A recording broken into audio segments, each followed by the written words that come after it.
¿Qué tal? Bienvenidos una semana más al consultorio de UGT. Hace una semana, el pasado miércoles 14 de abril, se derogó en el Senado el artículo 315.3 del Código Penal, un artículo que criminalizaba el derecho de huelga y que ha traído mucho sufrimiento y dolor a centenares de trabajadores y trabajadoras en los últimos años injustamente condenados. En el consultorio de esta semana queremos hablar de estas más de 300 personas que fueron encausadas por culpa de este artículo del Código Penal.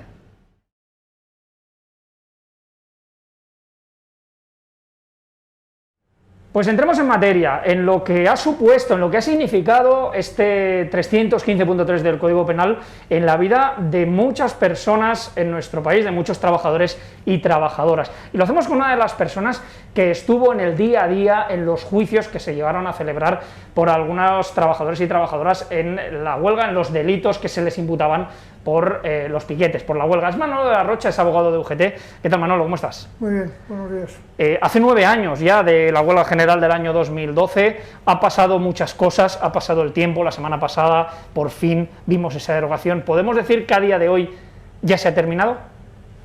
Podemos decir que al día de hoy está derogado el 315.3 del Código Penal, que es un artículo que viene de lejos, que viene desde la transición, que durante 30 años, prácticamente 40 años, no se había aplicado prácticamente nunca. Estaba ahí, pero no se aplicaba. Estaba ahí y no se aplicaba. De los poquísimos casos que hubo, el Tribunal Supremo consideró que más bien en posibles excesos en actividades de huelga había lo que entonces era una falta de coacciones, pero no este delito, hasta que llegó el año 2012, las modificaciones, los recortes que hizo el gobierno del PP, los recortes laborales, los recortes en servicios sociales, en otro tipo de prestaciones, las protestas sindicales, las huelgas, y entonces una actuación conjunta del gobierno represiva y de la Fiscalía en una interpretación muy dura de este artículo para empezar a acusar a todos aquellos que participaban en huelgas y se distinguían de alguna manera por dirigir piquetes o ser activistas en un piquete, acusarles por este delito y pedir penas muy altas, de 8 años, 7 años, 5 años, 4 años, con condenas en algunos casos, con juicios que salieron con absoluciones en la mayoría de ellos, pero con una situación a lo largo de todos estos años verdaderamente dura desde el punto de vista colectivo, porque para el sindicato y para los sindicalistas que convocaban o participaban en huelgas había una especie de mazo encima de riesgo de que un cierto temor a las posibles represalias. El objetivo del PP, del Partido Popular, fue disuadir a que hubiera huelgas, disuadir en todo caso a que hubiera actividades de piquetes, pero los piquetes son un elemento esencial del derecho de huelga. Y de hecho con lo que pasó esta semana ya queda claro, piquete, la huelga no es un delito, es un derecho. Es un derecho que el propio Tribunal Constitucional ha reconocido que forma parte del núcleo central del ejercicio del derecho de huelga. Es un derecho esencial en el Estado social de derecho, en Europa desde la Segunda Guerra Mundial, en España desde que tenemos Constitución democrática, y podemos decir que sin derecho de huelga no hay democracia. Es la expresión máxima del conflicto social. Cuando no se puede resolver el conflicto laboral o político-social de una forma dialogada, los trabajadores tienen la huelga. Es un derecho, repito, que sin derecho de huelga no hay democracia. Manolo, vamos a hablar hoy, evidentemente mucha gente ya los conoce, ¿no? Los casos de Rubén Ranz, de Alberto, el compañero de Arcelor, de otro compañero de Airbus, uno de los 8 acusados de Airbus. En este caso tú estuviste en los juicios. ¿Qué es lo que más te sorprendió, más te chocó? Se llegaron a oír declaraciones realmente sorprendentes. Lo más sorprendente para mí fue la actitud de muchos fiscales que pedían 7 y 8 años por participar en un piquete con unos atestados policiales. Tampoco hay que olvidar esto, atestados policiales en la época del PP, en que la policía hablaba de los piquetes entrecomillados, prejuzgando ya un cierto sentido peyorativo de una actividad que rozaba la ilegalidad, cuando no que estaba en la ilegalidad, cuando el piquete, como hemos dicho antes, es un instrumento que la Constitución que el Tribunal Constitucional reconoce que forma parte de la actividad clara del derecho de huelga. El Tribunal Constitucional ha dicho cosas muy interesantes. Ha dicho, la huelga es un derecho de conflicto, es una actividad de conflicto, no es una actividad de cortesía. Y por tanto en la huelga hay presión para que los trabajadores participen en ella, unos para que no se incorporen al trabajo y otros, los que se han incorporado al trabajo, para disuadirles de que... Esto es un lenguaje del Tribunal Constitucional, por tanto forma parte de nuestro núcleo esencial del Estado de Derecho. Claro, que los fiscales, sin sensibilidad por los derechos fundamentales, pidieran 7 y 8 años a huelguistas, es de una gravedad enorme, enorme. Afortunadamente ha habido jueces y juzgados y audiencias que han sido mucho más sensibles y que han absuelto o han aplicado, en el peor de los casos, penas muy leves que no han permitido no tener que entrar en prisión ningún sindicalista. Manolo, como decíamos, se consigue esta derogación del 315.3, aún así el Partido Popular, que es el que lo quiso aplicar o lo intentó aplicar de la forma más fuerte, no da el brazo a torcer, ya ha dicho que va a seguir intentando que, que sea delito esta coacción de los piquetes, es decir, digamos que es un paso, pero que en el futuro puede ser que volvamos otra vez a esta lucha. Sí, efectivamente, en el debate el día 14 pasado en el Senado, cuando se derogó definitivamente el 315.3 del Código Penal, la portavoz del Partido Popular tuvo una intervención tremenda, una intervención amenazante desde el punto de vista político. Ella se dirigió a los que estábamos en la tribuna, representantes de UGT y de comisiones obreras, para decirnos que cuando ellos vuelvan a gobernar, que algún día volverán a gobernar, cuando vuelvan a gobernar, volverán a reimplantar otra vez este artículo 315.3. Aquello era, repito, una amenaza política, pero era una amenaza que tiene que hacer ver a los trabajadores quién defiende sus derechos y quién está en contra de sus derechos. Como venimos diciendo desde hace años y volvemos a reiterar hoy, huelga no es delito, piquete no es delito, sino que es un derecho, y nos lo ha explicado además muy bien Manolo de la Rocha, abogado de UGT. Manolo, muchísimas gracias. Muchas gracias a vosotros.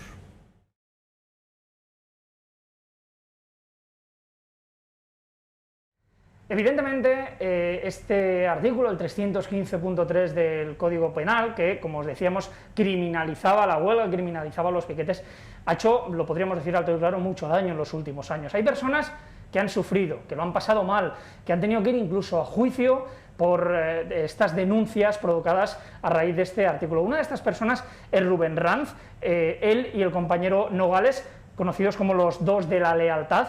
Pasaron años muy complicados. ¿Qué tal, Rubén? ¿Cómo estás? Bien, gracias. Sobre todo al principio, cuando sucede la huelga, cuando, en este caso, os denuncian, cuando posteriormente vais a juicio. Ha sido un proceso muy largo y muy complicado. Sí. Yo recuerdo perfectamente el día de la detención,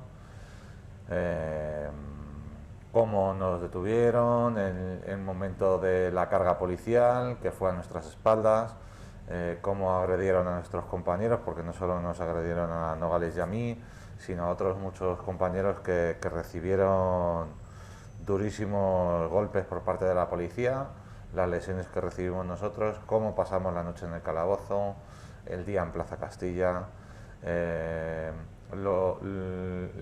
la intervención con el juez de instrucción, donde ahí ya fue que el fiscal nos pidió la posibilidad de entrar en la cárcel de forma preventiva porque el sindicato nos iba a ayudar a oír. A escuchar eso en un acto, en un juicio previo, es muy duro.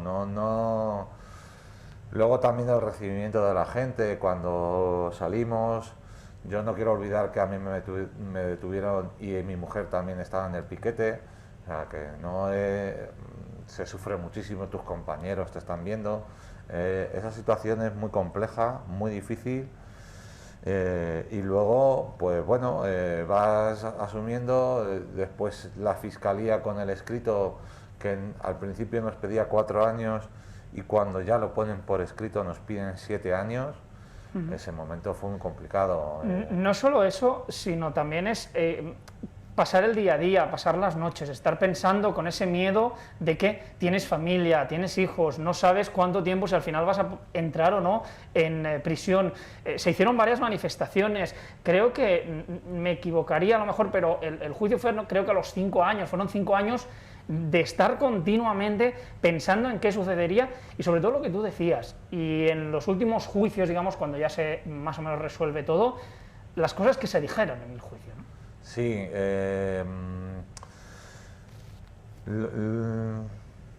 lo más difícil, bueno, cada uno, yo hablando con los compañeros que hemos estado en la misma situación por este delito y hablando con ellos, cada uno lo ha vivido de una forma diferente y lo curioso es que cada uno ha tenido un proceso propio de ser capaces de afrontar esto de una forma diferente. Yo lo pasé peor justo cuando me llegó la citación. Ahí la citación me llegó en un momento personal muy difícil y yo estaba, a mí me hundió personalmente porque nos llegó, había llegado, nos llegó en el 2016 la citación del juicio y bueno, pues lo que yo había conseguido era volcarme en el trabajo y de esta forma pues bueno, tenía mayor motivación que otros para dedicarme al tema sindical. Esa era mi forma de autodefenderme, ¿no? Por decirlo así. Pero cuando llegó la citación y que ya ves que el juicio es inminente y que tienes que afrontarlo, es cuando, bueno, pues cuando es más difícil. Fueron momentos complicados, es difícil la convivencia, es difícil explicarle a un niño en aquel momento que tenía 6, 7, 8 años lo que me estaba pasando, por qué hablaba tanto con mi mujer y él no estaba, qué era lo que pasaba en casa. Eso es muy complicado y luego a nivel personal son muchas cosas que sin tú evitarlo te afectan. Yo, por ejemplo, en un momento determinado de mi vida personal quisimos adoptar a un niño y yo no podía adoptar a ello porque tenía delitos penales y no podía adoptarlo. Sencillamente decisiones así, decisiones o momentos como los que viste te pueden llegar a cambiar la vida. Tú siempre has dicho que al fin y al cabo no hiciste nada ilegal, tú estabas en la huelga, un derecho reconocido por la Constitución para todos. En el momento, la semana pasada, cuando por fin se deroga este 315.3, Rubén, ¿qué sentiste en ese momento? Yo sentí una gran gratitud y un alivio inmenso, o sea, porque nosotros nos habíamos planteado la derogación del 315.3 como un objetivo muy difícil de asumir. Éramos muy conscientes de la dificultad y era como más un planteamiento utópico, por decirlo así, aunque no creo que sea la palabra más adecuada, pero sí que era como un objetivo que lo que te hacía era animarte a seguir adelante. Pero cuando ves que se consigue y sobre todo escuchas al Partido Popular que nos vuelve a amenazar diciendo que van a pedir ampliar las penas de prisión por la coacción, porque ahora se ha conseguido derogar este artículo y ahora van a ir otra vez al ataque con ese tema, pues bueno, pues hay una mezcla de sensaciones. Yo en el Senado me vine un poco abajo porque era inevitable, o sea, cada uno al final, el tema emocional, pues... Cada persona lo vive claro, diferente. Y a mí me supuso un gran alivio, pero también tengo claro al día siguiente que esto es una batalla constante y que hemos terminado una y empieza otra. Ahora hay que ir a por la ley Mordaza, ahora hay que conseguir derogar las reformas laborales, que eso es el verdadero problema, lo que tanto daño nos hizo en el 2012, porque yo no me olvido del 2012. El 2012 fue un año pésimo, despidos colectivos, gente en la calle, modificaciones, era todo con una sensación de inestabilidad absoluta y sobre todo de indefensión. Entonces, a mí esos años, ese año en concreto me dejó marcado, no solo por el hecho de las huelgas, sino porque lo que suponía para la sociedad toda una situación de tensión, y eso creo que no hay que olvidarlo. La prueba es que 9 años después, año 2021, el año 2012 sigue estando en la mente de muchas y muchas personas trabajadoras. Por cierto, Rubén, ya para terminar, hoy, ahora, en cuanto acabe el consultorio, en un ratito en Getafe, se hace un acto precisamente para conmemorar esta derogación, ¿verdad? ¿Dónde vas a estar? Sí, Getafe es un núcleo del movimiento sindical donde ha habido siempre personas muy implicadas con la lucha sindical e inevitablemente es un sitio donde al final, pues por el perfil de gente de clase trabajadora, de gente trabajadora humilde, pues al final se ha tenido que hacer frente a situaciones también tan difíciles como esta. Y ha habido gente muy afectada, los 8 de Airbus, yo mismo y otras personas más que también han vivido esta situación, gente de la John Deere. Siempre es curioso, pero los más de 300 sindicalistas que hablamos siempre como Encausados. 300, muchos eran de la zona sur de Madrid, de los barrios de la zona sur de Madrid capital y Coslada también había gente. Es que esto ha afectado mucho más allá de lo que podamos imaginar. Ahora, de hecho, hablaremos con uno de los compañeros de Airbus para que nos cuente también cómo ha vivido él todo este proceso. Como os decía, Rubén Ranz, una de las personas que fue encausada en esas huelgas del año 2012 con este código, el 315.3, que por fin, hay que decirlo, por fin se ha derogado. Rubén, muchísimas gracias. Muchas gracias.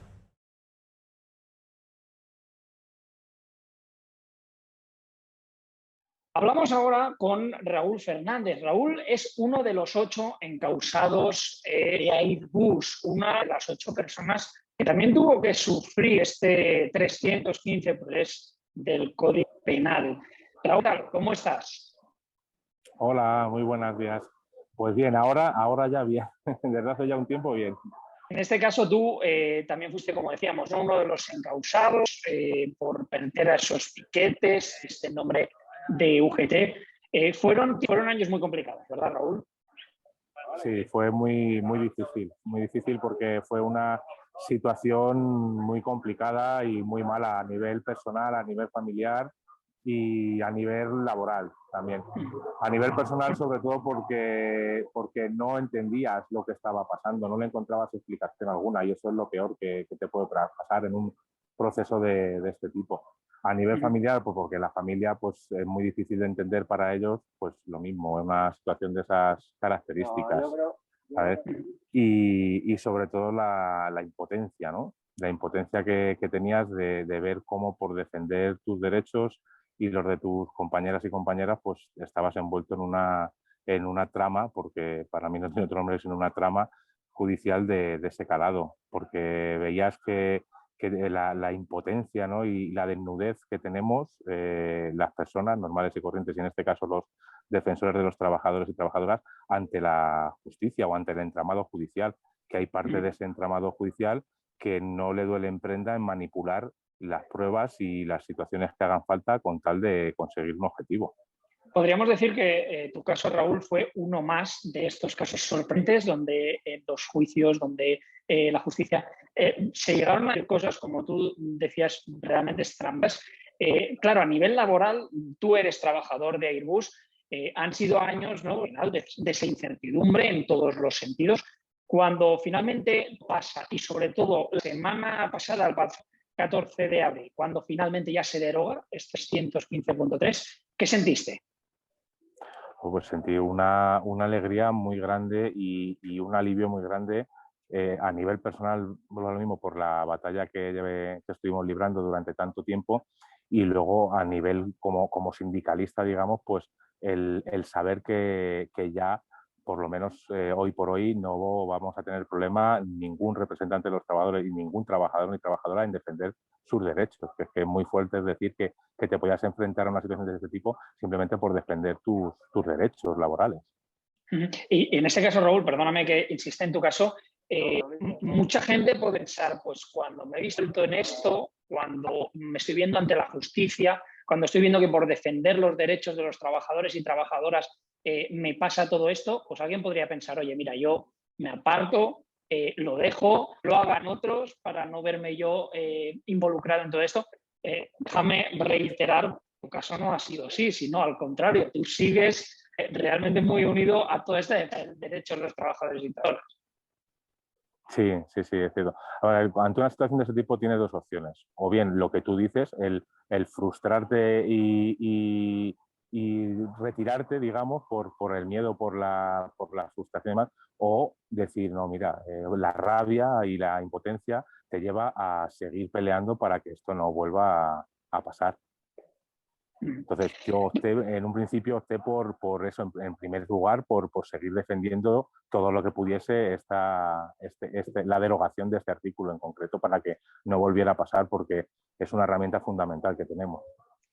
Raúl Fernández, trabajador de Airbus, uno de los 8 encausados de Airbus y una más de las personas como otros compañeros y compañeras que durante muchos años han sufrido este 315.3 del Código Penal que por fin el pasado 4 de abril se acabó. Raúl, muchísimas gracias y un fuerte abrazo. Nada, muchísimas gracias a vosotros y decirte que, como tú bien has dicho, hubo mucho, más de 300 compañeros y compañeras encausadas y creo que, y puedo decir que me atrevo a hablar en nombre de ellos cuando os transmito las sensaciones que yo viví, que imagino que serían las mismas o en algunos casos que llegaron a ingresar en prisión incluso peores que las mías. Entonces, bueno, en nombre de todos, pues ánimo y suerte y menos mal que se ha derogado esto y a seguir peleando. Gracias, Raúl. Te dejamos seguir trabajando. Un abrazo fuerte. Un abrazo fuerte para vosotros. Hasta luego.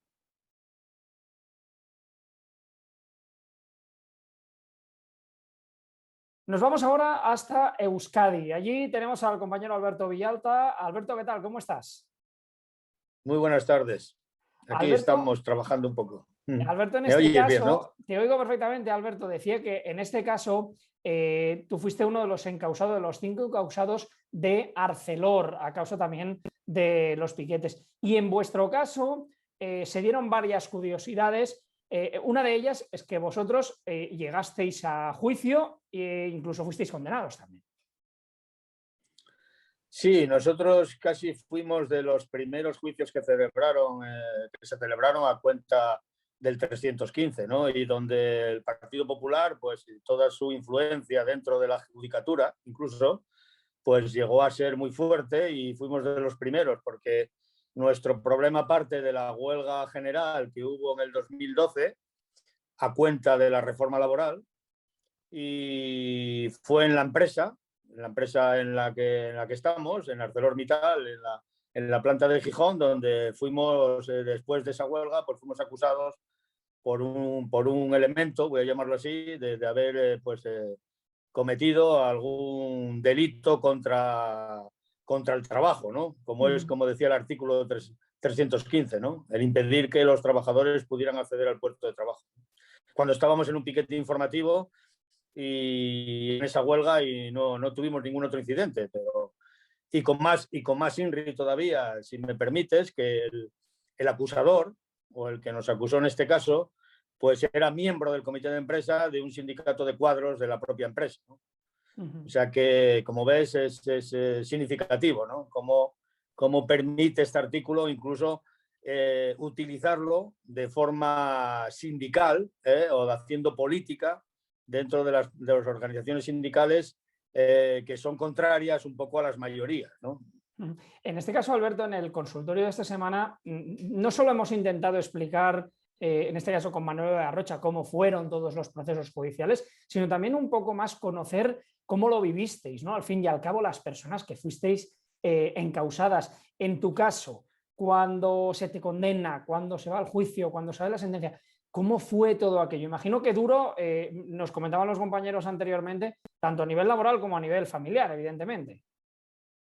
Sí, sí, por supuesto, nada diferente a todos los demás, ¿no? Se vive con mucha preocupación por parte de la familia. Yo creo que la situación es mucho más tranquila desde el punto de vista personal en cuanto a lo que uno ve, ¿no? Porque sabe que no ha cometido ningún delito y que lógicamente la justicia tiene que al final prevalecer, cosa que luego no es así, ¿no? Pero esa tranquilidad sí la tienes y es mucho más preocupante desde el punto de vista de tu familia, de los amigos, de todos los que te rodean, ¿no? Porque ven que estás metido en un tema que puede salir mal, ¿no? Como es así, ¿no? Luego salió muy mal, ¿no? Porque al final fuimos condenados, fuimos condenados a unos cuantos años de prisión. Lo que pasa que el no tener antecedentes y haber sido buenos durante toda nuestra vida, pues nos permitió que eso solo con un dinero se solventara, ¿no? Que es lo que permitía la ley, ¿no? A día de hoy, imagino que felicidad, ¿no? También al conocer el miércoles pasado, cuando conocimos que se derogaba este 315.3, y esperamos, Alberto, que dure muchos años esto, que no sea una cosa de, como decía el Partido Popular, que cuando ellos vayan a entrar lo quieren volver a poner. Esperemos que dure, ¿verdad? Sí, por supuesto. Han sido muchos años ya van casi 9 o 10 años de lucha con todo este tema. Yo incluso estuve, como te decía, porque fuimos de los primeros dentro de la organización, dentro de UGT, aunque había compañeros de otras organizaciones que ya habían pasado por esto, ¿no? Anteriormente de cuando fue nuestro juicio, pero yo incluso estuve con el secretario general, con Pepe, en el 2015, creo recordar, en la OIT, defendiendo como si fuéramos quizá una república bananera, ¿no? España, ¿no? Defendiendo que en España no había libertades y que llegaban hasta tal punto de que no podíamos ni manifestarnos, ni ser contrarios, ni estar en la calle protestando, ¿no? Era un modo de amedrentar, ¿no? Como las personas, porque ya no solo las organizaciones, sino las personas se pudieran manifestar, ¿no? En contra de cualquier cosa que fuera contra sus intereses, ¿no? O sea que fue bastante grave, y creo que la eliminación de este artículo, o por lo menos la aplicación, porque el artículo siempre estuvo ahí, ¿no? Lo que pasa es que nunca se había aplicado hasta que el PP lo rescató y empezó a aplicarlo en este sentido, ¿no? Fueron casi 300 sindicalistas, si no creo mal recordar, los que estaban encausados, acusados, y luego muchos de ellos condenados, como fue nuestro caso. Por suerte, lo decíamos, y por fin se ha derogado este 315.3 del Código Penal, y por lo menos esperemos que durante muchísimos años, para siempre, mejor dicho, dejemos de ver casos como los que vivió Alberto Villalta, que fue encausado y acusado en un piquete informativo de ArcelorMittal. Alberto, muchísimas gracias y un fuerte abrazo. Yo, Carles, si me permite, solo hacer un recuerdo en esta entrevista de mis compañeros, ¿no? De los otros 4 acusados, incluso de luego los testigos que nosotros llevamos al juicio, que también fueron encausados por este tema y también fueron condenados por estar y por ir a contar la verdad, ¿no? Como ves, fue un poco surrealista todo, pero que tenían, como te comentaba antes, tenías una clara opción, que era buscar el amedrentamiento de las organizaciones sindicales, ¿no? Para que la calle fuera mucho, como decían ellos y nos dijeron en el propio juicio, para que la calle fuera mucho más tranquila, que tienen narices, ¿no? Pero bueno, perfectamente eliminado, y yo creo que nunca debemos permitir que se vuelva a recuperar, porque coarta las libertades para poder estar siempre en la vanguardia de la protesta, ¿no? Que es fundamentalmente nuestra razón y en la defensa de los derechos de los trabajadores. Pues un abrazo fuerte para todos los encausados y otro abrazo fuerte para ti. Alberto, muchísimas gracias. Muchas gracias a ti, Carles. Pues hasta aquí el consultorio de esta semana. Volvemos la semana que viene con un consultorio dedicado al 1 de mayo. Que vaya bien, muchas gracias.